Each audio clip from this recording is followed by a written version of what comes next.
सत्यपुर में एक लड़का रहता था, आरव। उम्र 13 साल, तेज, फुर्तीला और ताकतवर, खेलकूद में सबसे आगे। लेकिन एक कमी थी, अहंकार। वह हमेशा बच्चों को हराकर मजाक उड़ाता। कभी कहता, तुम सब तो कमजोर हो, असली ताकत मुझ में है। कभी हंसते हुए कहता, देखो मैं सबसे तेज दौड़ता हूँ। गांव वाले अक्सर समझाते, बेटा, ताकत का मतलब दूसरों को हराना नहीं होता। लेकिन आरव कभी नहीं मानता। गांव में एक बुजुर्ग महिला रहती थी, सरस्वती दादी। दादी रोज मंदिर जाती, पूजा करती और बच्चों को नैतिक कहानियां सुनाती।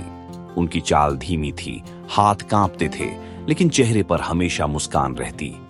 एक दिन आरव ने देखा कि दादी मंदिर की सीढ़ियां चढ़ने में कठिनाई महसूस कर रही है। वह हंस पड़ा। दादी, आप इतनी कमजोर होकर भी मां दुर्गा की पूजा करती हो। अगर पूजा से ताकत मिलती तो आप सबसे ताकतवर होती। दादी मुस्कुराकर बोली, बेटा, असली शक्ति शरीर में नहीं, दिल और आत्मा में होती है। एक दिन तुम भी इसे समझोगे। आरव ने उनकी बात को मजाक समझकर टाल दिया। नवरात्रि का माहौल गांव में नवरात्रि शुरू हुई। गली गली में सजावट, मंदिर में भक्ति गीत, ढोल नगाड़े। गांव के बच्चे गरबा और डांडिया की प्रैक्टिस कर रहे थे। हर कोई खुश था, लेकिन आरव अभी भी अपने घमंड में डूबा था। उसकी मां ने कहा, बेटा, नवरात्रि में रोज माँ दुर्गा की पूजा करनी चाहिए। आरव बोला, मां, मुझे पूजा पाठ से क्या मिलेगा? ताकत तो मेरे पास पहले से ही है। नवरात्रि के तीसरे दिन रात को आरव ने एक अजीब सपना देखा।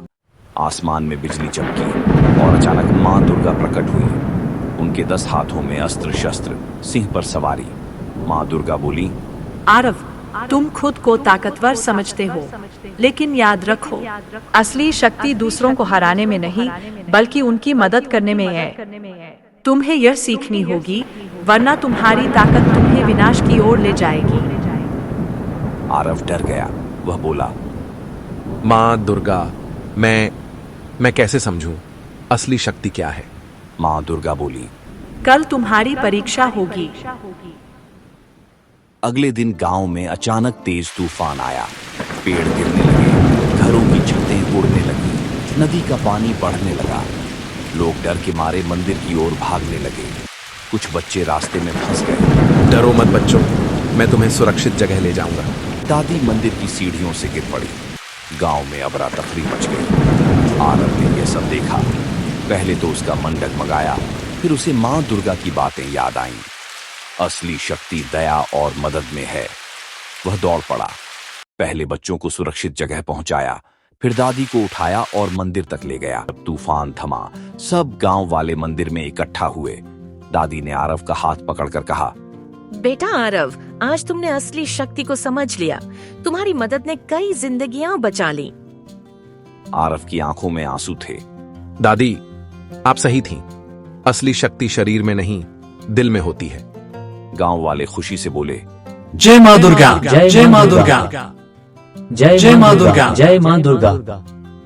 आरव का परिवर्तन नवरात्रि के आखिरी दिन आरव ने पूरे गांव के सामने स्वीकार किया।